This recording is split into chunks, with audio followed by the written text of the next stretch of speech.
अस्सलामुअलैकुम नाज़रीन, programme मुकाबिल public के साथ में खुशामदीद। मैं हूं मारिया जद्दू, मेरे साथ मौजूद हैं रऊफ क्लासरा और आमिर मतीन। नाज़रीन, आज की कैबिनेट स्टोरी से आगाज करेंगे। गरीबों की झोंपड़ियों को गिरा दिया गया तो फौजी इदारों की तामीरात को क्यों छोड़ा गया। शीरी मिजारी के काबीना में इजहार ख्याल पर वफाकी काबीना उनके साथ खड़ी हो गई। अस्करी इदारों की उन्हीं बातों की वजह से फौज का नाम बदनाम होता है। इमरान खान का काबीना में इजहार ख्याल एयरफोर्स और दीगर अस्करी इदारों के इस्लामाबाद में कायम गैर कानूनी शादी हॉल्स और होटल्स को बंद करने का हुक्म दे दिया गया है। फवाद चौधरी मुल्क में गाड़ियों के माफिया के खिलाफ खड़े हो गए। वफाकी काबीना इजलास की अंदरूनी कहानी प्रोग्राम में आपके सामने रखेंगे। वजीर आजम इमरान खान के एतराफात ने पाकिस्तान तहरीक इंसाफ की 22 साल जदोजहद का भांडा फोड़ दिया। हुकूमत किस तरह चलानी है हमें कुछ अंदाजा ही नहीं। हुकूमत मिलते ही 90 दिन में तब्दीली क्यों नहीं आई। वजीर आजम इमरान खान ने नाकिस कारकर्दगी का एतराफ कर लिया। वजारत तवानाई के बारे में सोचकर कई दफा रात को नींद नहीं आती। वजीर आजम का तकरीब से खिताब। लास्टली नाजरीन बात करेंगे PDM की सरबराही करने वाले मौलाना फजल रहमान की अपनी पार्टी सरबराही चैलेंज की जद में आ गई। नैब के बाद अपनी ही पार्टी के अहम तरीन लीडरान ने उनकी ही पॉलिसी के खिलाफ उठ खड़े हुए। जमीयत उलमाए इस्लाम की अंदरूनी इख्तलाफात की कहानी आपके सामने रखेंगे। क्या JUI के अंदरूनी इख्तलाफात के बाद PDM की कामयाबी मुमकिन हो पाएगी, इस पर भी प्रोग्राम में बात करेंगे। क्लास अब आज आपसे प्रोग्राम कहूंगी काबीना की अंदरूनी कहानी क्या है। आज शीरी मिजारी काफी बरस पड़ी हैं। वो कह रही हैं कि गरीबों की झोंपड़ियां गिराई गई हैं, तो फिर जो अस्करी इदारे हैं उन्होंने जो नाजायज तजावुजात खड़ी की हुई हैं उनको क्यों नहीं मस्मार किया जा रहा। बिल्कुल, आज जो कैबिनेट की इनसाइड स्टोरी आपके साथ डिटेल के साथ ये डिस्कशन करते हैं, जो मेरी कुछ अपने ज़राए से बात हुई है, 2-3 इश्यूज़ बड़े उसमें अहम आए थे। एक तो सबसे बड़ा इशू जो था पाकिस्तान में, जो हमारे यहाँ वो समझा जाता है ना, होली काउज का एक यहाँ पे कंसेप्ट है कि हमारी एयरफोर्स हूँ, नेवी हूँ, मिलिट्री हूँ, ये जहाँ भी जाएँ, जिधर भी जाएँ, जो कुछ भी कर लें तो फिर कोई इनके लिए सब जायज़ है, इन पे कोई बात भी नहीं कर सकता। एक आप इसके लिए रेड यहाँ पे लाइन्स हैं। इवन नवाज शरीफ साहब जो हैं या इससे पहले वो दीगर वो जितने भी बातें करें, टू बी फेयर हम इस हुकूमत में बहुत से तनकीद करते रहते हैं, लेकिन मैंने भी रिपोर्टिंग की है पिछले यहाँ पे कोई मेरा ख्याल 20-22 साल हो गए, आमिर साहब को इससे ज़्यादा अरसा हो गया अगेन, और कैबिनेट तक उस वक्त भी हमें एक्सेस होती थी सोर्सेज के ज़रिए। मुझे नहीं याद पड़ता कि इतने इश्यूज़ पे जो यहाँ पे मामूल सी बात समझी जाती है, ये कैबिनेट का कोई इस पे मेरा ख्याल 6-7वीं दफ़ा इन्होंने मीटिंग की है इस इशू पे कि पाकिस्तान की यहाँ पे अगेन आप कह सकते एयरफोर्स है, दीगर इदारे जो हैं, तो इन्होंने मारगरा रोड पे इन्होंने शादी घर बना लिए हैं, इन्होंने होटल बना लिए हैं। होटल के बाद इन्होंने फिर एक और काम किया है, आगे ग्रीन बेल्ट्स पड़ी हैं उन पे कब्जे कर लिए हैं। अच्छा, सिर्फ वहाँ तक भी नहीं रहे, ये आगे रोड पे आके उन्होंने अपनी वो भी लगा लिए, चेक पोस्टें भी लगा ली, जहाँ पे खुद खड़े हो गए, एक चेक उन बैरियर्स भी लगा दिए हैं। और अब ये पता चला है कि किसी चीज़ की कोई उन्होंने यहाँ पे आप पे वो नहीं ली हुई, इजाज़त नहीं ली हुई, ना उन्होंने CDA से पूछना मुनासिब समझा, ना उन्होंने किसी और को कहा कि हजूर हम शादी हाल बनाना रहे हैं, होटल बना रहे हैं, बना लें ना बना लें, कोई अगेन इसका स्ट्रक्चर बनाना है, कोई नक्शा अप्रूवल, जो सारे ड्रामे होते हैं, सारी चीज़ें जो आपकी रिक्वायरमेंट्स होती हैं। दाद देनी चाहिए इनको शीरी मजारी साहिबा को कि इन्होंने पहले दिन आके पिछले 2-3 महीने पहले इन्होंने कैबिनेट में ये पॉइंट इन्होंने उठाया था, ये भी उठाया था। और आपको याद होगा जो नेवी ने बनाया था वहाँ पे उन्होंने आगे रावल ये उस पे उन्होंने सेलिंग क्लब के नाम पे जो उन्होंने वो बहुत बड़ा एक अपना उन्होंने एक महल्ला खड़ा कर लिया था, उस पे भी शीरी मजारी साहब ने उठाया था। तो ये क्रेडिट कम अज कम मेरा ख्याल है कैबिनेट को दिया जाना चाहिए कि इन्होंने कहा जनाब कि ये क्या हो रहा है यहाँ पे कि आपने मारगला पे भी कब्जे कर लिए हैं, आपने यहाँ पे शादी हाल भी बन गए, आपके यहाँ पे होटल भी बन गए, आपने क्लब भी बना लिए हैं, और ये पता है CDA दरमियान में है कहीं नहीं, कहीं से किसी से पूछा नहीं है, कुछ इन्होंने नहीं की। अगर मुझे याद है उस पे उन्होंने इमरान खान साहब ने, ये मैं आपको थोड़ा सा बैकग्राउंड दे रहा हूँ कि कितनी इंपॉर्टेंट ये स्टोरी है जो आज जिसकी कल्मिनेशन हुई है इसकी, तो उस पर इमरान खान साहब ने भी थोड़ी सी हिम्मत दिखाई again as a prime minister of Pakistan. तो उन्होंने कहा हमें ब्रीफिंग दें, उन्होंने CDA वालों को बुला लिया कि आप हैं कि आप हमें आके इस पर ब्रीफ करें। आपको पता है CDA की इतनी ताकत नहीं, किस आपके सिविल अफसर की जुर्रत है वो नेवी या एयरफोर्स या मिलिट्री की किसी उसको कह सके कि भाई साहब आप यहाँ पे क्यों शादी हाल बना रहे हैं। उनका जोर तो जाकर झोंपड़ी वालों पे चलता है जो चलाया भी है। उनकी ब्रीफिंग उसमें भी कुछ छोटे मोटे इन्होंने फैसले किया जनाब कि आप इनको टाइम दे दें, इनको कह दें कि यहाँ से तजावुज़ात वगैरह जो हैं हटाएं। उन्होंने नहीं हटाई। उसमें शीरी मजारी साहब ने पिछले हफ्ते फिर बात की, उन्होंने जनाब को 2-3 महीने पहले हमने यहाँ पे कोई बड़ी कार्रवाई डाली थी, बड़ी बल्ले बल्ले हुई थी, तो व्हाट हैपेंड। उसके बाद उन्होंने दोबारा बुला लिया आज। अब ये थोड़ा सा बैकग्राउंड था, इन्हीं को बुला लिया एयरफोर्स वालों को।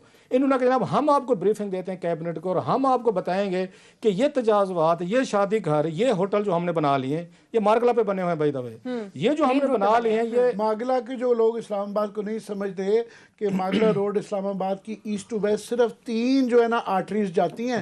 3 आर्टरीज में जो बिल्कुल पहाड़ी के मागला पहाड़ियों के नीचे है वो एक मेन सड़क है जो ईस्ट टू वेस्ट जाती है। ये मागला रोड के ऊपर है और ये बड़ी इंतहाई कीमती रोड है। इस पे तमाम पॉश आपके सेक्टर F सेक्टर जितने भी हैं ना, सारे के सारे वज़ीर आज़म हाउस से लेके पंजाब हाउस से लेके ये सारा उस तक जाते हैं, F आपके 11 तक जाते हैं, के दरमियान में, के दरमियान में सबसे कीमती घर जो है, प्राइम लोकेशन जो मतलब करोड़ों के घर, जो बड़े बड़े घर हैं, सबसे महंगे घर जो है ना वो इसी पे हैं, इसी रोड पे हैं। अब उसके बाद आज उन्होंने ब्रीफिंग दी एयरफोर्स वाले हैं कि हम आपको जस्टिफाई करके देते हैं कि हमने अगर सीडीए से इजाज़त नहीं ली, अगर हमने होटल बना लिए हैं, हमने शादी घर बना लिए हैं, तो मुल्क और कौम के लिए कितना बड़ा ज़रूरी काम था। अच्छा। खैर उन्होंने ब्रीफिंग जो दी सो दी। उसके बाद शेरी मज़ारी साहबा ने एक ही बात को उन्होंने वहाँ पर बात की, जिसके बाद वो कैबिनेट का रुख बदल गया।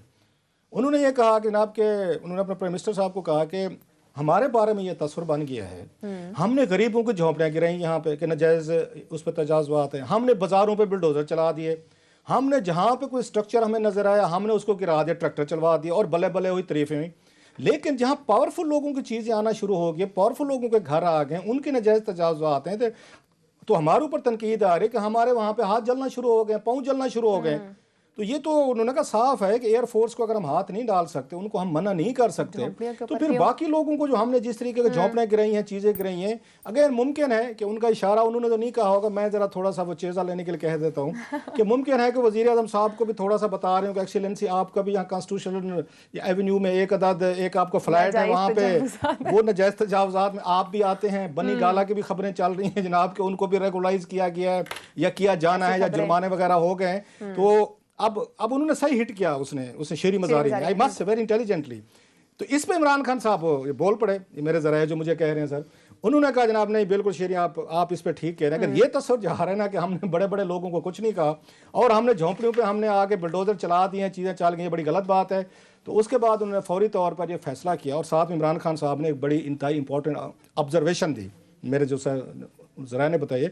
उन्होंने कहा आपके अगेन फौज को भी देखना चाहिए, अस्करी इदारों को भी देखना चाहिए। इन्हीं चीज़ों की वजह से लोग आप पे तनकीद करते हैं, आपका नाम खराब होता है, आप डिबेट में आते हैं, आप पे क्वेश्चन उठाए जाते हैं, अपना इमेज खराब होता है, आपका इमेज इससे खराब होता है। तो लिहाजा चीज़ें नहीं होनी चाहिए। फाइनली फैसला ये हुआ, मुख्तसर करूँ, उन्होंने ये कहा कि आप इनको टाइम दे दें, टाइम फ्रेम दे दें और शादी हाल बंद करें, होटल बंद करें और तजावुज़ात वगैरह जो है ना वो भी बंद करें। उस पर एक आध कैबिनेट मिनिस्टर से कोई मेरी बात हो रही है, उसने कहा भाई साहब हमारे इसी तरह फैसले होते हैं, अगरचे हमने फैसला कर लिया है, अगलों की मर्जी है कि वो इस फैसले को माने ना माने, तजावुज़ात हटाए ना हटाए, हमने कर दिया है। आगे उसके बाद CDI उनके साथ क्या कोऑर्डिनेट करता है, अस्करी ज़राए उनके मानते हैं नहीं मानते, मज़ीद टाइम ले लेते हैं, जैसे हमने उसका नहीं सुना नेवी वाले इसका जो क्लब का। तो लिहाजा उन्होंने कहा, लेकिन अगेन आई बस है उसको शेरी मज़ारी साहबा को भी अप्रिशिएट करता हूँ मैं कि उन्होंने किया, वज़ीर आज़म पाकिस्तान को हम करते हैं, एटलीस्ट उन्होंने ऑब्जर्वेशन भी दी और फैसला भी किया। और मेरा ख्याल अस्करी इदारों को भी ज़रा सोचना चाहिए, जो प्राइम मिनिस्टर ऑफ पाकिस्तान है, बात की बड़ी अहम है कि भाई सब अल्टीमेटली आप लोगों का ही ये चीज़ें आती हैं, पूछ लेना चाहिए ना कि आपने रोड पर भी अपनी पिकट बना ली है, आपने पूरी ग्रीन बेल्ट भी आपने कब्जे में ले ली है, फिर आपने चेकिंग भी वहाँ पर शुरू हो गई जो कि आपके हैं नहीं, आपने शादी हाल भी बना लिए, होटल भी आपने अंदर बना लिए और किसी से इजाज़त भी नहीं है, कुछ भी नहीं है, और जस्टिफाई करने के लिए आप वहाँ कैबिनेट में पहुँच भी कहें जी हम आपको बताएंगे ये कितनी ज़रूरी थी। एक तो ये थी। अब दूसरी जो इसके बाद जो बड़ी बात उसमें अहम हुई है वो फवाद चौधरी साहब की और रज़ाक दाऊद साहब की वहाँ पे उसमें वो हुई है, आप उसमें कैसे आर्गूमेंट्स हुए, बड़ा शदीद हुआ है, मतलब हीटेड आर्गूमेंट कह लें। और फैसल वाडा साहब जो हैं वो भी उसमें शरीक हुए। फैसल वाडा साहब ने भी इस पर तनकीद किया। फैसल वाडा साहब और ये हो गया, ये फवाद चौधरी साहब एक साइड पे थे, अब्दुल रज़ाक दाऊद साहब उस पर दूसरी साइड पे थे। तो बात वहाँ पे चली है गाड़ियों की, इलेक्ट्रिक गाड़ियों के इम्पोर्ट पे। तो इसका फवाद चौधरी का ये कहना था, उन्होंने कहा जनाब हमने कोई ठेका ले लिया इस मुल्क में कि लोअर मिडिल क्लास ने कि ये जो कराची के या वटेवर जहाँ भी गाड़ियों के हमारे कारखाने लगे हुए हैं, हमने 10-15 ये जो सेठ हैं इनको आके अरबपतियों को हर साल हमने अरबों रुपए इकट्ठे करके देने हैं। और पाकिस्तानी अवाम जो है जो गाड़ियाँ अफोर्ड नहीं कर सकती, बड़ी मुश्किल से अगर पैसे इकट्ठे करते भी हैं, इन सेठों ने एक गाड़ी 40-40 लाख रुपए की कर दी, जो बैरून मुल्क जो है शायद आपको 2-3-4 के मिल जाते हो। इंडिया में बहुत बड़ी सस्ती हैं गाड़ियाँ आपके सामने हैं। उन्होंने कहा जनाब इनकी बदमाशी देखें, ये गाड़ी मैन्युफैक्चरिंग वाले, इनकी क्वालिटी ठीक नहीं है, इनकी प्रेसिंग इनकी ठीक नहीं है, प्लस आजकल इन्होंने एक अपनी बदमाशी और माफिया बनाया, जो माफिया का लफ्ज़ बाद में इमरान खान साहब ने अपनी कैबिनेट में आखिर पे इस्तेमाल भी किया। उन्होंने कहा ये इन्होंने माफिया बनाया हुआ है कि एक तो आप उस 40 लाख की गाड़ी दे रहे हैं, ऊपर बदमाशी देखें कि साथ में उसकी शॉर्टेज क्रिएट करके 5-10 लाख रुपए ऑन के नाम पे भी ले रहे हैं। वहाँ का खुदा का खौफ करें। ये जो लोग हैं यहाँ पे आप उसमें, उन्होंने कहा दुनिया भर में आपके इलेक्ट्रिक गाड़ियाँ आ रही हैं, आप उनको आने नहीं दे रहे, क्यों? क्या अगर आपकी इलेक्ट्रिक गाड़ियाँ शुरू हो गई तो जनाब लोकल इंडस्ट्री बैठ जाएगी। उन्होंने कहा हमने ठेका लिया है लोकल इंडस्ट्री का, अगर लोग उसे पैसे आप उस पर ले रहे हैं, लोअर मिडिल क्लास से पैसे ले रहे हैं, मिडिल क्लास पैसे ले रही है, इन सेठों का आप उनका पेट भर रहे हैं, हम वहाँ से बाहर से अगर आपको सस्ती गाड़ी मिल रही है तो प्राइसेस कम करें। उन्होंने कहा ये थोड़ा कम्पिटेटिव करें। ये गाड़ी सिविक की जो थी, ये मुझे याद है 2-4 साल पहले 24 लाख रुपए की आ रही थी, 22 लाख की, वो 40 लाख वो ले गए हैं, डबल हो चुकी है। और उसकी क्वालिटी ये है कि उसके साथ आप उसके साथ खड़े होकर सांस भी ले लें तो गाड़ी को डेंट पड़ जाता है ना। यहाँ पे आप आके आप इसके बैलून यूज करते हैं ना, इनके ब्रेकिंग का अगेन इनके ब्रेक का सिस्टम, आराम से जो चाहे इसको आके चोरी कर ले, मतलब सारी सबसे ज्यादा गाड़ी चोरी होती है, आपका सिस्टम ही नहीं है। सो उनका ये कहना था कि जनाब अब आप इनको कहें, कराची के सेठों को कहें या जहां भी कारखाने लगे, हमने इनका बड़ा पेट पाल लिया, इनको बड़ा हमने माल खिला लिया, पैसा खिला लिया, फॉर गॉड सेक अब जरा लोगों के लिए थोड़ा सा आने दें, इस पे करना चाहिए। साथ में फैसल वाडा ने भी यही बात की, उन्होंने कहा हमने ये सफ़ेद हाथी जो पाले हुए हैं हर दफ़ा आके हमसे ले जाते हैं अवाम के नाम पे, अवाम के पैसों से। सो उस पर बड़ी इनकी डिबेट हुई। लास्टली मैं कह दूँ जो बात हुई बड़ी अहम थी, वो हुई है इससे मरदमशुमारी पे और भी इशूज़ थे, लेकिन जो मैंने उसमें से 3 पिक कर रहा हूँ ताकि आमिर साहब इस पे बात करें, अहम इशूज़ हैं। वो मरदमशुमारी पे था कि मरदमशुमारी पे आपको पता है इस वक्त खासा एक कंट्रोवर्सी होती है कराची में, खासकर नहीं, उसमें कराची में, बलोचिस्तान में, हर जगह में होती है। अफगान महाजरीन की वजह से प्रॉब्लम है, कराची में एक अलहदा है। अगर उसमें कराची में पख्तून हमारे भाइयों की वजह से होता है, या हमारे कोई साउथ के लोग वहाँ पे गए हुए हैं, उस पर कराची वालों को एतराज़ होता है। उसमें जाएँ बलोचिस्तान में जाएँ तो सबसे ज़्यादा ये बलोच जो है उनको अफगानियों पर होता है, जिनको अचकज़ई साहब ने कंपनी ने उनको कार्ड्स बनवा के दे दिए हैं, उनको वहाँ पर वो समझते हैं बलोच के हमें मिनाल्टी में कर रहे हैं, आप बाहर से लोग ला रहे हैं, और उन्होंने वहाँ पर पंजाबियों को भी मारा, सराइकियों को भी मारा, आपको पता है, और उनको निकलवा के क्वेटा से उन्होंने सारे अफगानियों को प्रॉपर्टी ले दी, उन्होंने चकज़ई साहब ने कि मेरा वोट बैंक बने, वो चीज़ें बने। तो उस पर आते हैं, इशूज उठते हैं। खैर अच्छा, हमारे साउथ में भी सराइकी इलाकों में भी यही इस तरह की आवाज़ें वहाँ से उठना शुरू हो जाती हैं कि जनाब लोकल जो है मिनाल्टी में होते जा रहे हैं, बाहर से लोग आके सेटल होते जा रहे हैं, हर जगह ये मसला है। खैर उस पर फवाद चौधरी साहब ने, जो मेरी उसमें इतला है, उन्होंने एक उस पर तजवीज़ दी। इससे पहले MQM ने उन्होंने बड़ा अच्छा खासा रोला डाला सर, जो बात आपने की है ये कराची की। उन्होंने कहा हमारे एतराज़ात जो है ना मिनट्स में लिखे जाने चाहिए कि कराची में जिस तरीके की वहाँ पे आप आबादी कम दिखाई जा रही है, और कराची के यहाँ पे इश्यूज़ हैं, वहाँ से बहुत सारे बाहर के लोग जो हैं, उसमें अगेन पख्तून है, सराइकी या वट एवर, जो उसमें सिंधी या पंजाबी जो भी हैं, तो उनकी पॉपुलेशन ज़्यादा दिखाई जा रही है, और हमारी जो है वहाँ पर उर्दू स्पीकिंग हैं दीगर लोग जो हैं उनको कम दिखाया जा रहा है। कराची की आबादी को आप कम दिखा के उसके फंड्स, पैसा जो है ना, क्योंकि आपको जो एलोकेशन होती है फंड्स की या NFC वगैरह की, वो तो इसी तरीके से होती है। सो उन्होंने कहा हमारा उस पर लिख लें। लास्टली उस पर फवाद चौधरी साहब ने जो एक उस पर तजवीज़ दी, वो बड़ी अहम थी तजवीज़, जो मुझे लगी है। अब मुझे नहीं पता आमिर साहब इस पर क्या तबसरा करते हैं। उन्होंने कहा जनाब कि ये जो हमने सिस्टम बनाया है ना, 10 साल बाद सेंसस होगी, 10 साल बाद हम यहाँ काउंटिंग करेंगे। उनका ख्याल ये था कि मेरे ख्याल में ये सबसे बड़ी लड़ाई की जड़ है। होता ये 10 साल बाद जब उसके फिगर सामने आते हैं, लोगों को बम लगते हैं, इतनी बड़ी आबादी बढ़ गई है। मसलन इस्लामाबाद की देख लें, मुझे याद है 98 की जो आबादी है सेंसस की, वो आपकी है 10 लाख। 2018 में जो की गई है वो बनी है 20 लाख। जब लोग सुनते हैं कि 10 से 20 हो गए, कहाँ से इतने लोग आ गए, इंफ्रास्ट्रक्चर बला बला, उनका ये कहना था कि हमें इस तरह का कुछ सिस्टम यहाँ बनाना चाहिए कि हर साल जो लोग ऐड हो रहे हैं और जो डिपार्ट कर रहे हैं, मीन्स को जो अगर जिनकी वो हो रहे फौत हो रहे हैं, हमें कुछ सिस्टम होना चाहिए कि एवरी ईयर हम इसको बैठ के काउंटिंग करते रहें जाके, ताकि जब इसका रिजल्ट सामने आए तो लोगों को झटका ना लगे, हैं इतनी आबादी बढ़ गई या कम हो गई है। उन्होंने इसकी मिसाल दी है उसकी अमेरिका की। उन्होंने कहा अमेरिका में तो क्लॉक लग गए, आप वो टिक टिक कर रहे हैं, जितने बंदे पैदा हो रहे हैं, क्योंकि वहाँ सारा सिस्टम डिजिटल है, ऑटोमेटेड है। हॉस्पिटल में लोग पैदा हो रहे हैं, जहाँ पे हो रहे हैं साथ में सिस्टम में डालते हैं, साथ ही क्लॉक पे टिक टिक टिक, इतने लोग अब ये पैदा हो गए, इतने मर गए, इतने फला हो गए। He was of the view कि हमें ये सिस्टम यहाँ पे भी लाना चाहिए। इस तरह की कुछ चीज़ें बनाएं कि साल के अंदर अंदर हम हर साल डाटा देते रहे लोगों को कि अगेन ये देखें इतने पैदा हुए हैं, इतने मर गए हैं, इतनी आबादी हो गई, इतनी फला हो गई। So these are the main issues जो आज कैबिनेट में हैं। आमिर साहब, तीनों इशूज़ हैं। फर्स्ट में चाहूँगी कि आप शेरी मिजारी जिस बात पर आज मैं एक एक तो शीरी मज़ारी का बड़ा मद्दा बन गया हूँ। मेरा पहले इनके मतलब जो है बड़ा मैं इनका नाकिद रहता था। मेरा ख्याल था कि ये क्योंकि बड़े इस्टेब्लिशमेंट के थिंक टैंक से अटैच रही हैं तो बड़ा इनका ज़्यादा एक वो वाला उनकी है। तरफ लाइन होगी। और वैसे भी पिछली अपोजिशन में कई दफ़ा वो ज़्यादा एक्साइटेड हो जाती थी तो मैं बड़ी तनकीद करता था। मेरे इनके कोई इतने अच्छे तल्लुकात नहीं रहते मेरे थे। भी नहीं थे, कई दफ़ा मेरे भी नहीं वो आपस में ऐसे गुस्से में मुझसे सलाम भी नहीं लेती थी। मगर मैं इनके काम देखते हुए जो मैं समझता हूँ जिस मिनिस्टर ने सबसे ज़्यादा एक मेहनत भी की है और अपनी इज़्ज़त भी बनाई है वो सबसे ज़्यादा शीरी मज़ारी है कि ये दिलेरी से बात करती हैं। फिर यह है कि इंसानी हकूक़ के हवाले से चाहे वो बलूचिस्तान के डिसअपेरेंस का मामला हो किसी किस्म का होगा बिल्कुल दिलेरी से बात करती हैं। साफ़ी का, ख़वातीन के, बूढ़े बच्चे सबको भी। दूसरा इस तरह का कोई जो इंसाफ की बात करती हैं और ये नहीं डरती हैं कि इससे कोई फलाना इस्टेब्लिशमेंट नाराज़ हो जाएगी या जो बात करनी होती है धड़ल्ले से करती हैं।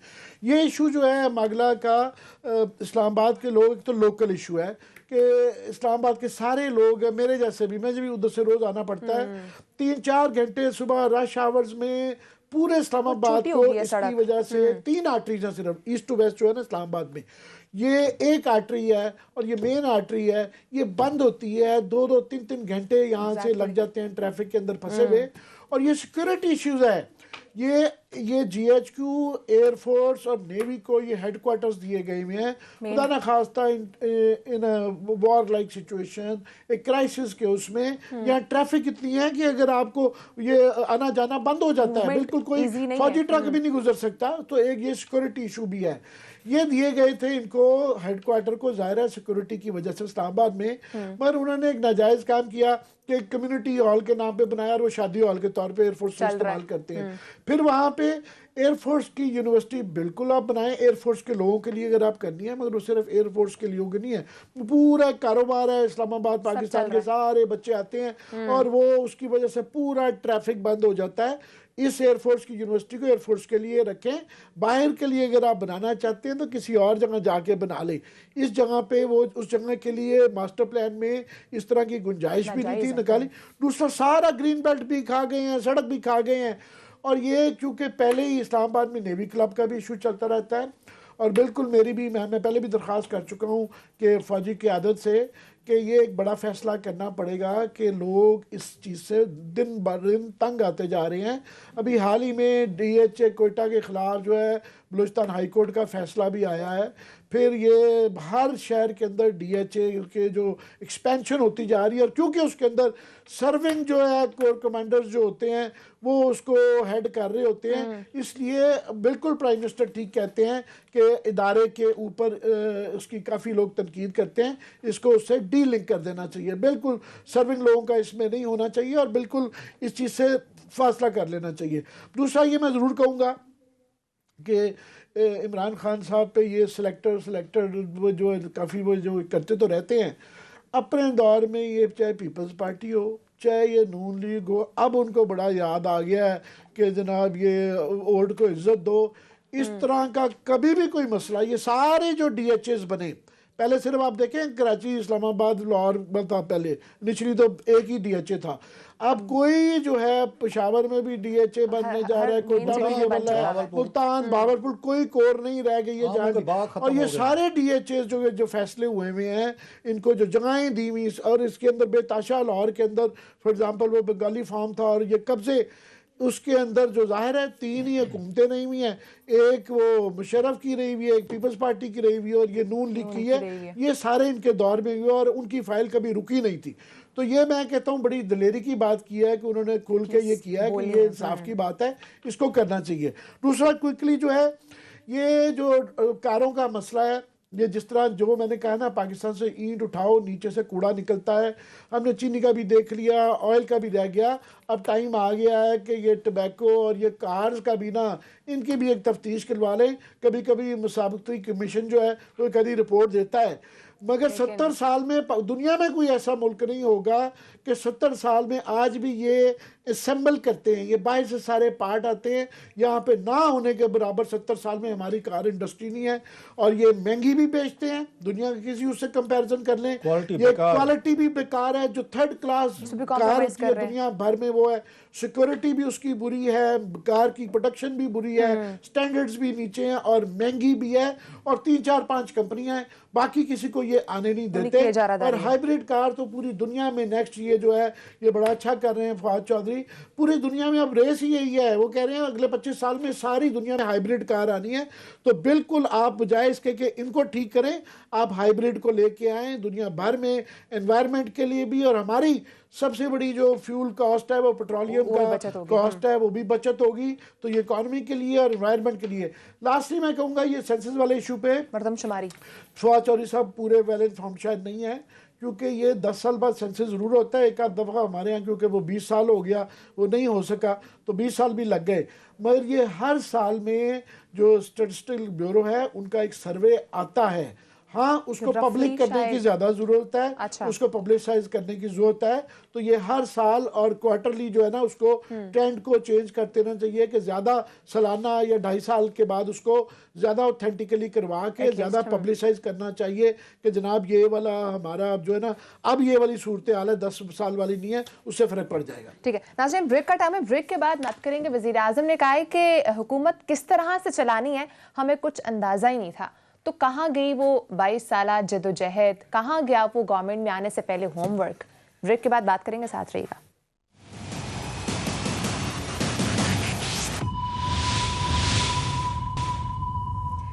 वेलकम बैक नाज़रीन। क्लास साहब, ब्रेक पे जाने से पहले आमिर साहब बात कर रहे थे कि हर जगह पे जिस तरह से डीएचए ने हाउसिंग सोसाइटीज़ बना ली हैं और बिना देखे समझे वहाँ पर इतनी बड़ी बड़ी बिल्डिंग्स खड़ी की जा रही हैं। इमरान खान साहब आज ये बात कर रहे हैं फूड सिक्योरिटी की।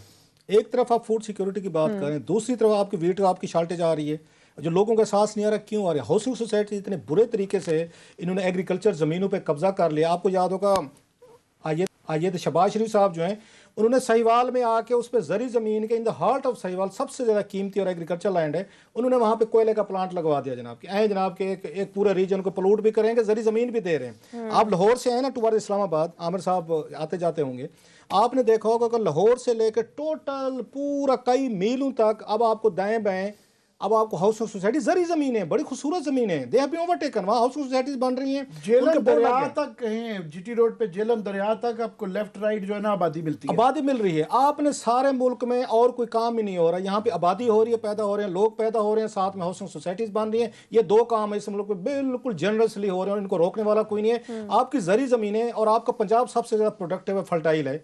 आपने बाकी सूबों में तो ज़राअत इतनी होती नहीं है, ज़राअत से मुराद इतनी गंदम 20% आपकी सिंध में होती है, 80% आपकी यहाँ पे उसमें होती है, पंजाब में होती है। अब पंजाब में ये कल्चर शुरू हो गया, हर शहर के साथ। मैं अगर मुल्तान में रहा हूँ बड़ा 8-10 साल, मेरा घर की तरह है, मैं मुल्तान जाता हूँ मैं पहचान नहीं सकता मेरे साहब की शेरशाह रोड से ले के पूरा पंजाब आपके उसको चनाब तक टोटल एग्रीकल्चर ज़मीनों पर हाउसिंग सोसाइटीज़ बन गई हैं। उसके बाद फिर आप उस पर बोसा रोड पे हैं, उसके बाद चलते जाए तमाम यूनिवर्सिटी एरिया सारा एग्रीकल्चर लैंड थी जो मैंगोज के एरिया थे, वहाँ हाउसिंग सोसाइटीज बन गए। फिर खानेवाल रोड की तरफ आप उसको निकल जाए, मुल्तान खानेवाल, वो बन गए। अब उसमें जुल्म क्या हुआ है सबसे बड़ा, इन्होंने जाके जो डीएचए वहाँ पे बना है, जिस पे इन्होंने ज़मीन लिया था, मोस्ट प्रोडक्टिव एरियाज थे, वहाँ पे आपके मैंगोज के आपके क्वालिटी मैंगोज के बाग थे, ऑर्चर्ड थे। इन्होंने वहाँ पे सारी ज़मीनें खरीदी हैं, उस पर किसानों को दी हैं। उसके बाद उन्होंने मैंगोज के बाग उन्होंने काट दिए हैं, लकड़ी ले गए हैं, सब कुछ कर दिया है। एक डीएचए या कोई भी हाउसिंग सोसाइटी तो बन गई है।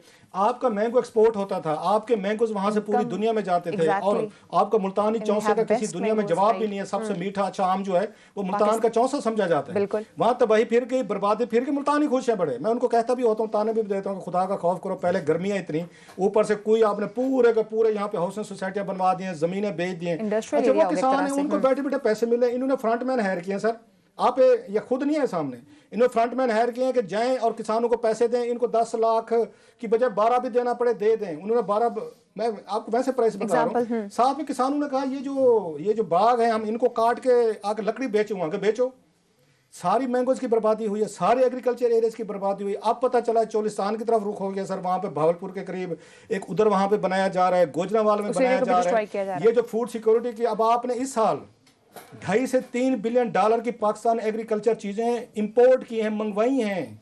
वो क्या क्या चाहिए, चीनी आपने मंगवाई है, आपने वीट मंगवाई है, आप दालें मंगवा रहे हैं, यहाँ पे आप काटन मंगवा रहे हैं। पहले आप एक्सपोर्ट करते थे चीजें, इन्हीं चीजों की वजह से आपने कोई जरी जमीन नहीं रहने दी। 20% कॉटन कम हुई है आपकी, 15 से 20% जो है गंदम। तो जनाब आप बना लें, हाउसिंग सोसाइटियां बनाए इस मुल्क में, आप यहाँ पे बड़े बड़े महल खड़े करें। फॉर गॉड से जरूरी, हम समझते हैं कि आपकी हाउसिंग जरूरी है, थोड़े से हाई रेज की तरफ जाएं। अगर आपने वहाँ पे इतने बड़े बड़े उसमें हजारों एकड़ जरी जमीन पे आपने हाउसिंग सोसाइटी बना देनी है और सबसे मोस्ट प्रोडक्टिव सूबे में बनानी है, साउथ में बनाए, सेंटर में बनाए, तो जनाब फॉर गॉड से फिर फूड सिक्योरिटी के लिए ना तैयार रहें कि आप फिर $3 अरब तो $2.5 अरब गंदम नहीं हो रही, चीनी नहीं हो रही, फलां नहीं हो रही। बहरहाल ये बताना ये था कि मुल्तान की बर्बादी हो गई, जो आम खाते थे ना आहिस्ता आहिस्ता या चौंसे बैठ के आमिर साहब अगर आप ये नहीं रहेंगे। इजाजत दे तो मैं आज टॉपिक पे इसका मैं भी सिर्फ ये कह दूं कि ये इसका गवर्नमेंट की ये पॉलिसी रही है कि ऊपर की तरफ शहर ले जाने चाहिए, हाई राइज बिल्डिंग्स जो है इनकी पॉलिसी है, उसको जल्दी इंप्लीमेंट करें और तमाम जो है सिविलियन फौजी जो है ना हाउसिंग जो है ना इनको पहले बैन लगा के शहरों के मास्टर प्लान बना लें और इनको दुरुस्तगी कर लेंगे। हर शहर का मसला है कि नाजायज और बिल्कुल अनप्लान्ड जो ये जो हाउसिंग सोसाइटीज बनती जा रही हैं, लोगों को रोका भी जा रहा है और ये कच्ची आबादियां और स्लम हाउसिंग और टोटल तबाही हो रही है और ज़राअत का सत्यानाश कर रहा है। इसको इमरजेंसी लगानी पड़ेगी। नाज़रीन, इमरान खान साहब बात करते थे कि हुकूमत मिलते ही हम 90 दिन में तब्दीली लेंगे, लेकिन वज़ीर आज़म इमरान खान साहब ने आज खुद ही अपनी नाकिस कारकर्दगी का एतराफ़ किया है। मैं क्लिप दिखा देती हूँ। इमरान खान साहब हुकूमत में आने से पहले क्या कहते थे कि हमारा होमवर्क कंप्लीट है, और आज उन्होंने क्या कहा, जरा देखें। आमिर साहब, दोनों पिक्चर्स क्लियर हैं, कहाँ गई वो होमवर्क? पहले तो ज़ाहिर है तनकीद ही बनती है कि इन्होंने बड़े दावे किए थे इलेक्शन से पहले। वो बड़ी असद उमर साहब जो है ना प्लानिंग की, वो मीटिंग्स करते थे और दिखाते थे कि जी हमने बड़ी पूरी तैयारी कर ली, और इनकी बिल्कुल कोई तैयारी नहीं थी।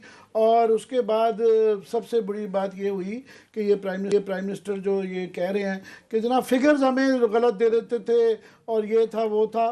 तो भाई साहब, जो आपको फिगर गलत देता है उसको आज तक आपने कभी उसको टांगा नहीं है, उसको लटकाया नहीं है उल्टा, और किसी को कोई सजा नहीं है, इसलिए किसी को डर नहीं है। आज भी अगर कर लें कि जिस वजीर ने, जिस ब्यूरोक्रेट ने ये गलतियां की हैं, कम से कम थोड़ा सा उनको सजा मिलनी चाहिए, सजा जजा का निज़ाम होना चाहिए। दूसरा ये है कि इसको कॉम्पनसेट करने के लिए ये तरीका होता है कि आप ब्यूरोक्रेट अपने बड़े सीजन किस्म के रखते हैं जो तजर्बाकार होते हैं, तो आपने जूनियर मोस्ट जो है ना 21वें ग्रेड का आपने अपना प्रिंसिपल सेक्रेटरी रखा, और की मिनिस्ट्रीज जो थी उसके अंदर भी 21वें ग्रेड के, जिस तरह पेट्रोलियम का जिक्र कर रहे थे उसके अंदर 21वें ग्रेड का इन्होंने रखा, जो अब 22वें में बड़ी मुश्किल से हुआ है। तो तमाम की मिनिस्ट्रीज में इन्होंने जूनियर 3 लोग जिनको इस्लामाबाद का कोई तजुर्बा नहीं था। साथ में जो कैबिनेट थी वो भी अल्हम्दुलिल्लाह फर्स्ट टाइमर्स को, कुछ फर्स्ट टाइमर्स भी अच्छे होते हैं, फॉर एग्जांपल फवाद चौधरी, मगर क्योंकि सियासी घराना है वो फर्स्ट टाइमर भी ठीक है, मगर कुछ लोग जिनकी पॉलिटिकल ट्रेनिंग किसी किस्म की नहीं थी, वो जब आते हैं तो वो उन्होंने बाकी सारा जो रही सही कसर थी उन्होंने पूरी कर दी। लास्ट ये कि जो बाकी शेडो गवर्नमेंट का कॉन्सेप्ट होता है, ठीक है, आपने जो है ना असद उमर ने एक तजर्बा ले लिया, शेडो फाइनेंस मिनिस्टर वर्चुअल थे, शाहमूद कुरैशी साहब भी थे। जिसने शेडो गवर्नमेंट का तजर्बा नहीं लिया उनका नाम है इमरान खान, कि इन्होंने जो पिछले 5 साल थे जिसमें ये MNA थे, ये कभी इसी कमेटी में नहीं गए, ये किसी हाउस के अंदर 5% इनकी प्रेजेंस थी, तो इन्होंने कभी कोशिश भी नहीं की खुद कि मैं कोई सिस्टम को अंडरस्टैंड कर लूँ। तो सबसे ज़्यादा ट्रेनिंग ऑन द जॉब जो है वो खान साहब की अपनी हो रही है लास्ट ही। दूसरा, मगर मैं having all said all this, ये क्रेडिट दूंगा कम से कम ये इकरार कर रहे हैं, जिससे कि उम्मीद है कि शायद इससे ये बेहतरी भी करेंगे, क्योंकि ये सिलसिला हमेशा से है। ये तो 2.5 साल में करार कर रहे हैं, और जिन्होंने 25-30 साल हुकूमत की है वो भी, उनका भी यही हाल था, क्योंकि यहाँ पे पाकिस्तान में एक सिस्टम है कि ब्यूरोक्रेसी जो है ना आपकी रूल करती है, वही सारी चीज़ें करती हैं, और उन्होंने जो है ना अगर काम का पॉलिटिशियन हो, उसको पता हो कि ब्यूरोक्रेसी की क्या वर्किंग है, सिस्टम क्या है, फिर वो उसके ऊपर थोड़ा सा हावी होता है, वरना वो फिर 5 साल तो पता ही नहीं लगता जो ये क्या हो रहा है। और इसकी सबसे बड़ी मिसाल आखिर में नवाज शरीफ साहब का भी क्लिप दिखा दें कि वो 25 साल पावर बनने के बाद और 5 साल की जो लास्ट की और 8 साल से पंजाब में है, उनकी बेबसी का भी सुन ले के क्या हाल है। इमरान खान की बेबसी इनफ है, एक्सेप्टेंस इनफ है, या कुछ और भी इसके बाद वो कहते हैं there is a method to this madness. Imran Khan sahab की मेरा ख्याल से 68 के करीब है, 67 है। इमरान खान साहब सब समझते हैं। जो बात आमिर कह रहे हैं ना, हम मुझे बुरा लगता है, वी टोल्ड यू सो। हमारे शोज़ उठा के देख लें, जब ये पार्लियामेंट नहीं जाते थे, कमेटीज़ में नहीं जाते थे, क्वेश्चन आवर में नहीं जाते थे, और हम उस वक्त भी पिटते थे कि खान साहब अगर आपने इस मुल्क का वज़ीर-ए-आज़म बनना है, आपको कम अज़ कम दो काम ज़रूर करने चाहिए। आपको जाके क्वेश्चन आवर में बैठना चाहिए। अचकज़ई साहब को कुछ भी कहें, हम तनकीद, अचकज़ई साहब वाज ओनली मैन जिनको मैं वहाँ पोजीशन बेंचेस से देखता था, सुबह 10 बजे पहुंचे होते थे, क्वेश्चन आवर में बैठ के सवाल भी करते थे।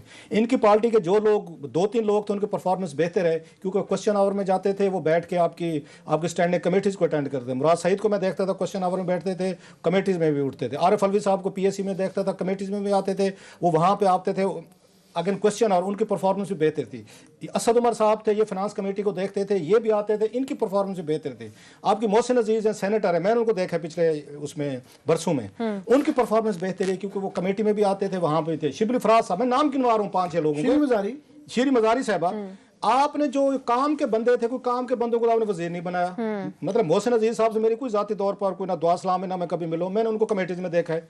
इनको अगर कोई वहाँ पे वजीर लेना चाहिए था, जिनको पता है नो हाउ का, इनको मोहसिन अजीज को इनको वजीर लेना चाहिए था। इनकी कैबिनेट की प्रोसीडिंग, इनका अमल वहाँ पे बेहतर होता। आपको शिबली फराज को आपने लगा दिया इधर इस पे इंफॉर्मेशन पे। शिबली फराज को अगर मैंने इनको पिक करना होता, मैं आके इनको वाटर एंड पावर या इनको आगे उसमें ये प्लेस करता, एनर्जी में। रीजन के इन्होंने बड़ी खूबसूरत किस्म की इन्वेस्टिगेशन की हुई है। इन्होंने पूरी रिपोर्ट जनरेट की थी सेनेट में बैठ के, IPPs की, पावर की, एनर्जी की, सारी चीज़ों की। आपने जिस बंदे ने वहाँ पे तकरीर कर दी, वहाँ पे खड़े होकर शहबाज शरीफ को रगड़ा दे दिया इसने, वो क्या नाम है, वाडा साहब नहीं, महमूद साहब जो हैं सर, अजहर, इसका उनका मियां अजहर साहब के बेटे जो हैं, हमाद अजहर, उसने एक दिन शहबाज शरीफ के खिलाफ तकरीर कर दिया। आपने खड़े होकर उसको कहा जी फुल मिनिस्टर बना देते हैं जनाब, और वो भी रेवेन्यू का पूरे का पूरा वजीर खजाना आपने बना दिया। आपको जिस वजीर ने, मतलब जुल्फी बुखारी साहब, जिसके आपको बिजनेस का पता नहीं है, आप खुद कहते हैं अरशद शरीफ के शो में, उसको उठाकर फेडरल मिनिस्टर की इतनी पावरफुल आपने उसको पोस्ट दे दी है, क्योंकि आपके यार दोस्त हैं। आपने आधी कैबिनेट तो दोस्तियों पे निभा दी है, आपने आधे से ज़्यादा ATM भर्ती कर लिए हैं जनाब, किसी पे बात नहीं हो सकती। सारा इनको पता है, इनको सारी चीज़ों का पता है कि अगेन इनके किस दोस्त के क्या क्या इंटरेस्ट है और उनको क्यों वजीर लगाया गया। दोस्तों को मैं पहले भी कहता होता हूँ, उनको आके पार्किंग के ठेके देते होते हैं, जो आपके साथ वो कहते हैं शाम की कंपनी के दोस्त होते हैं, उनको अगले दिन आप उनको अपने साथ कैबिनेट में नहीं बिठाते होते। अगर आपके लिए किसी ने अच्छा बुरा किया हुआ है, किसी को एयरपोर्ट का ठेका दे दें, किसी को CDA का आप उस कंट्रैक्ट ले दें, किसी को साइकिल का 5-6 रुपए जो हैं उसका आप उसको रिकवर कर दें। आपने तमाम लोग जो थे, जो डोनर थे, जो थोड़े से आपकी पार्टी को फंड करते थे, उनको उठा के पार्टी में ले हैं, आपने उनको हुकूमतें दे दी, उनको साथ बिठा दिया है। और आज हमें आप उसको 2.5 साल बाद, वैसे कहते हैं 2.25 साल हुए हैं जनाब अली, ये 2.5 साल हो गए, 3 महीने खाए नहीं अपने। आप आए थे अगस्त में आए थे, नो वी आर इन दिसंबर, पूरे आपको 2.5 साल हो गए, ये 3 महीने खाए ना आप। अब ये कह देना, इतराफ़ करना कि यार कि हम गलत थे, हम तैयार नहीं थे, तो 22 साल ये फिर आप जो हमें बताते रहे हमारे पास टीम है, चीज़ें हैं, ये जानबूझ के। अब आमिर साहब भी इससे मुतासर हो गए कि यार कम से कम इतराफ़ तो कर लिया। मैं इतराफ़ नहीं, बल्कि यही बात है कि ये मान रहे हैं, वरना होता क्या आमिर साहब ये मिडवे में जाके हर कोई कह रहा था देखें ये हमारी मिडवे की परफॉर्मेंस है, ये मिड टर्म हो गई ना, 2.5 साल हो गए, तो इसमें ये आके हमें ये बता रहे हैं, ऐसी भी सवाल तक एक्सेप्टेंस क्या इनफ है कि हो हमारी तो तैयारी नहीं थी। साहब ये जानबूझ के, आपको याद है पहली जो प्राइम मिनिस्टर की साफियों से मीटिंग थी, इनसे जो पहला सवाल पूछा गया था, वो मेरा ख्याल काशिफ ने पूछा था, उनका क्यों प्राइम मिनिस्टर तैयारी नहीं थी ना। अरे यार लगता है बाकी नहीं थी। अच्छा, दूसरी बात, आप ये कहते हैं कि हमारे बाकी तो पूरी तैयारियां की हुई हैं आप लोगों ने, मतलब जहांगीर तरीन साहब भी पैसा बना लें, रजाक दाऊद साहब भी बना लें, नदीम बाबर साहब भी बना लें, उनकी तैयारी थी। मतलब जुल्फी बुखारी साहब भी लग जाएं, आपके यार दोस्त ATM भी लग जाएं, उनकी पूरी तैयारियां थी कि हमने कैसे कैसे चीनी। आपको खुसरो बुख्तियार की भी थी, हाशिम बख्त भी थी, सबकी तैयारियां थी। तैयारी नहीं थी तो इमरान खान साहब की तैयारी नहीं थी। लास्ट नवाज शरीफ साहब के भोलेपन पे मुझे रोना आ गया। तो भाई साहब 5 सालों में जितना आप लुट के जाते हैं, जितना माल आप बनाते हैं, आपकी उसके लिए तैयारी होती है कि पैसा कैसे बनाना है, माल किधर से निकालना है, हमने यहाँ टीटियां कैसे चलानी है, यहाँ पे मनी लॉन्ड्रिंग कैसे करनी है, उसकी पूरी तैयारी है। तैयारी नहीं है तो जनाब हुकूमत करने के लिए ना खान साहब की है और ना नवाज शरीफ, ना किसी और की तैयारी। नाज़रीन, ब्रेक का टाइम है, ब्रेक के बाद हम बात करेंगे मौलाना फजल रहमान की मुश्किलात में दिन ब दिन इजाफा हो रहा है। एक तरफ नैब उनके लिए खड़ी हो रही है, दूसरी तरफ अपनी ही पार्टी में उन्हीं के लोग उन्हीं के खिलाफ बातें कर रहे हैं। इस पर बात करेंगे, इसका मौलाना पर क्या असर पड़ेगा, इसका PDM पर क्या असर पड़ेगा, ब्रेक के बाद।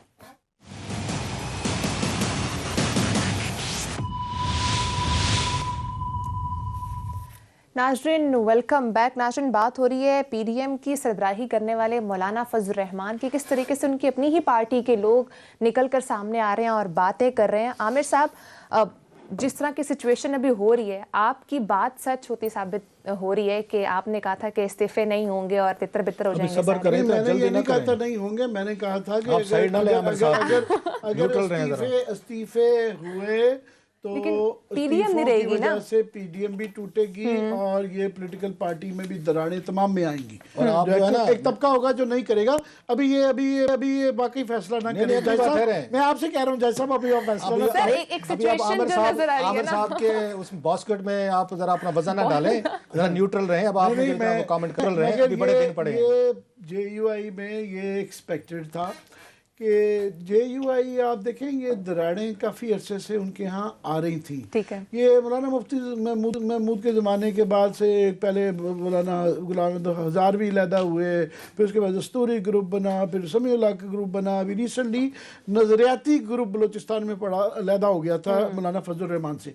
मौलाना फजल रहमान पिछले 40 साल से 1980 से लेके आज तक जो है, याद रहे कि हाफिज़ हुसैन अहमद जो है मौलाना मुफ्ती महमूद के ज़माने से मेंबर थे। इन्होंने उनको भी निकाल दिया 2 साल पहले जो है उन्होंने, क्योंकि इस तरह की पार्टी में बातें की। इनकी ताकत जो चलती आ रही थी 40 साल से, उसके पीछे ये था कि वो एमआरडी के एक सिर्फ फेज़ के बाद जब इन्होंने थोड़ी सी एंटी इस्टेब्लिशमेंट की, उसके बाद ये इस्टेब्लिशमेंट की आजकल तो बड़ी बातें करते हैं ना, ये उनका बगल बच्चा रहे। जाहिर है ये सारी जो अफगान पॉलिसी तालिबानाइजेशन जो है, वो तालिबान इन्हीं के जत्थे जाते थे, इनके थ्रू जाते थे, माल पानी भी इनके थ्रू जाता था। उसमें ये सारे साइकिलों पे मैं खुद कईयों को जानता हूँ जिनको मैंने साइकिलों पे मिला हुआ था, और जिनको वो जब वो कोयटा में आए थे या इस्लामाबाद में आए थे, तो वो जो फिल्मों में होता है ना कि एक इतनी सी डांग होती है और खाना बंदा हुआ जो है लाके एक एक कनस्तर के ऊपर और एक एक जो है ना जाय नमाज के ऊपर, मैं इनके एमपी एमएनएस को जानता हूँ जो इस तरह मैंने कोयटा में इस्लामाबाद में आते देखा है। अब वो करोड़पति हैं, अरबपति हैं बेताशा, और मौलाना का इसलिए ये सिलसिला 40 साल ये ताकत इख्तियार रहा कि मौलाना पावर में रहे। ये पहली दफा है कि मौलाना पावर से आए। पावर में रहने का फायदा ये रहता है कि आप तमाम पार्टी के जो भी तगड़े लोग हैं उनको जो एटीएम्स के बाहर से पैसा लाया सबको थोड़ा थोड़ा कुछ ना कुछ देते रहे। किसी को नौकरी दे दी, कोटा दे दिया, फलानी चीज दे दी, ये दी, वजारत, ये वो, हुकूमत में होते हैं तो बड़ा कुछ देने के लिए। ये पहली दफा हुआ है कि मौलाना के पास देने के लिए कुछ नहीं है। और अब वो देने का थोड़ा सा मौका आया था कि सेनेट के इलेक्शन आ रहे हैं, तो उनका एक बहुत बड़ी जो एटीएम में खुलती है ना, वो सेनेट के इलेक्शन पे खुलती हैं। आज वो एक्सप्रेशन दे रहे थे मौलाना तला साहब की, फॉर एग्जांपल कोई जेयूआई से ताल्लुक नहीं था, स्वाति साहब का कोई ताल्लुक नहीं था। इस तरह की 3-4 सीटें होती हैं जो कि पूरे पाकिस्तान को पता होता है कि क्यों दी जा रही हैं। अब वो कह रहे हैं कि जनाब एक तो ये है कि इस्टेब्लिशमेंट के जब खिलाफ जाने का जा ये रहे हैं और सिस्टम इनका है, वो कह रहे हैं हम क्यों लड़ाई करें। ये सारी हमेशा से आप देखें ना बलूचिस्तान में भी, तो वो ये आवाज़ें आ रही हैं। और इन्होंने जो दबा लिया था हाफिज़ हुसैन अहमद को भी, मौलाना शेरानी को भी, वो दोबारा खड़े हो रहे हैं कि जनाब ये नहीं है। तो ये मेरा ख्याल है कि मौलाना साहब ये दोबारा आप देख लीजिएगा, इनको एक मौका मिल गया है कि मौलाना शेरानी साहब ने एक गलती कर दी है कि अपने इनके खिलाफ बगावत करते करते ना साथ में एक शोशा छोड़ दिया कि इसराइल को एक्सेप्ट कर लेना चाहिए। तो इन्होंने बहाना करके जो है ना अपनी सारे जो इल्ज़ाम थे इनके ऊपर और बाकी जो नवाज शरीफ साहब के साथ कि इनके ज़ाती वो वाले फैसले थे वो ये कह रहे थे, तो इनको मौका मिल गया कि जी ये देखें ना ये तो हमारे बुनियादी मंशूर के ख़िलाफ़ है। तो इसराइल का इन्होंने क्यों बात की है, उस तरफ ले गए हैं बात। पर मैं समझता हूँ कि ये पीडीएम का भी एक मसला बन गया, यही काफ़ी सारे इतने बुरे हालात नहीं हैं, मगर नून लीग के अंदर भी इंतशार नज़र आ रहा है। और अगर इस्तीफ़ों पे पीपल्स पार्टी इस्तीफ़ों पे जाएगी, उनके यहाँ भी ये इंतशार आएगा। साहब लास्ट 2 मिनट में चाहूंगा जल्दी से आप इस पे कमेंट। मुझे याद आ गया जो आमिर साहब ने बात की ना कि साइकिलों पे आए थे, ये बैठा था, मेरे इरशाद भट्टी साहब हैं, दोस्त है मेरे, तो उनके दफ्तर में एक दफ़ा बैठा था, अभी जर्नलिज्म में वो नहीं है, तो लियाकत बलोच साहब वहाँ पे आ गए। तो कोई बात चल पड़ी इसी पे मसले पे कि जब इनकी एमएमए बनी थी, आई थी 2002 में, बहुत बड़ी तादाद में आई थी। ये उनके अल्फाज हैं, इरशाद भट्टी इज विटनेस। उन्होंने कहा जनाब कि बहुत सारे हमारे ऐसे लोग भी थे जो साइकिलों पे आए थे और प्राडो पे वापस गए थे। ये मेरे सामने की बात, मैं आपको नाम बता रहा हूँ मैं कि ये सारे लोग जो आते हैं इस पे मजहब के नाम पे पॉलिटिक्स होती है, और प्लस इन पे तनकीद नहीं हो सकती, क्योंकि मजहबी आदमी पे तनकीद करें तो नौज बिल्ला फिर इसका मतलब है मजहब पे क्वेश्चन उठा रहे हैं। सो इन्होंने अपने आप को उनके साथ मर्ज कर दिया है कि जो हम पे तनकीद करेगा फिर उस पर फतवे भी लगेंगे, चीज़ें भी लगेंगी। दूसरी चीज़ जो सबसे बड़ा इस मुल्क में आकर फ़ायदा उठाया और किसी को नहीं पता चलने दिया, वो 2 वजारतें हैं। एक वजारत है, बल्कि मैं दो भी नहीं कहूँ, एक कहूँ। एक MQM ने उठाया, जनरल मुशर्रफ के दौर में 2 वजारतें उन्होंने लेके रखी। एक उनका क्या था कि हाउसिंग मिनिस्ट्री दे दें, दूसरी पोर्ट एंड शिपिंग दे दें। और बाबर गौरी साहब लुट के गए, शिकागो में बैठते हैं, सुना शाम को सिगार पीते हैं, रात को पार्टियां करते हैं, धुआं उड़ाते हैं, और जैसे उन्होंने बड़े लंबे हाथ उन्होंने मारे, वो एक। फिर हाउसिंग मिनिस्ट्री, ये आपकी ये मौलाना साहब जो हैं, इनके 2 वजीर रहे हैं यहाँ पे। एक काकड़ साहब थे, पहले बलूचिस्तान से आए थे, फिर दुरानी साहब आए थे। इन्होंने वहाँ पे इस पे नैब का बड़ा केस बना, एक सेक्टर खुला यहाँ पे हाउसिंग फाउंडेशन का, 11-12 प्लाट उन्होंने अपने गाँव के लोगों का उन्होंने दे दिए थे कि मस्जिद बनानी है एक ही सेक्टर में। इसकी नैब इंक्वायरी करता रहा, नैब के पता पल्ले कख नहीं रहा, बैठे हुए सारे के सारे। सो उसमें इतना बड़ा पैसा है हाउसिंग मिनिस्ट्री में, इसमें फ्लैट्स हैं, इसमें फिर घर आपने अलाटमेंट करनी है, उनके पैसे लेनी है, फिर यहाँ पे प्लाट आपके वहाँ कसरे नाज आपका कराची में मुफ्त में लेटे रहें, जब दी चाहे उसमें करें। सो ये वजारतें हैं, ये याद रखें। जब भी यहाँ पे हैं इस्लामाबाद में घरों के रेट बढ़ जाते होते हैं, अलाटमेंट के 5 लाख दे दें, 10 लाख दे दें, पिछले कैंसिल करें, नए अलाटमेंटें कर दें। सो मौलाना साहब को वो मसले हो रहे। बल्कि ये 12 खाओ हाउसिंग सोसाइटी ज़मीन का स्कैंडल आया था, वो भी उसी वक्त मौलाना साहब की पार्टी का बंदा वहाँ पे मौजूद था, जिसकी वजह से आए थे यहाँ से। सो ये बड़ा हाउसिंग सोसाइटी, ये जो मिनिस्ट्री है, इन्होंने बड़े बड़े हाउसिंग के प्रोजेक्ट शुरू करने होते हैं, ज़मीनें खरीदनी होती है, लैंड एक्वायर करने होते हैं, बिल्डर्स आने होते हैं, कंट्रैक्ट। इसका इमरान खान साहब को कभी नहीं पता चल सका कि भाई साहब ये वजारतें जो हैं, बाज़ वजारतें अहम होती हैं जो आपने अपने अपनी होती है। पैसा बनाना है तो अपनी पार्टी के बंदे को बनाने दें, ताकि कल को आपको फंड करें। आप उठते हैं MQM को, मौलाना को, दीगर लोगों को, या उन्होंने तारिक बशीर चीमा साहब वगैरह जो हैं उन्होंने ली हुई है, ये वजारतें आपने खुद रखनी होती हैं। नाज़रीन, अब ये तो आने वाले दिनों में ही पता चलेगा कि जो JI फेक के अंदर अंदरूनी इख्तलाफात हैं, उससे PDM की कामयाबी मुमकिन हो पाएगी कि नहीं। इंशाल्लाह आपसे कल मुलाकात होगी। अपना ख्याल रखिएगा। अल्लाह हाफ़िज़।